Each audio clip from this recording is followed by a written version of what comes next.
A group of Door County property owners is taking a recent circuit court decision to the Wisconsin Court of Appeals. 4 couples sued the village of Sister Bay over rules that forbid the use of more than 4 bedrooms for short-term rentals.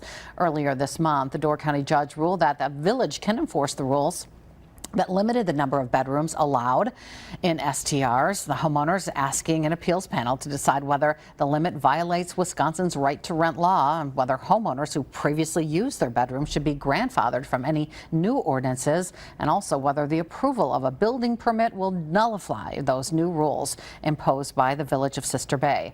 The group has until September 2nd to file its arguments with the court.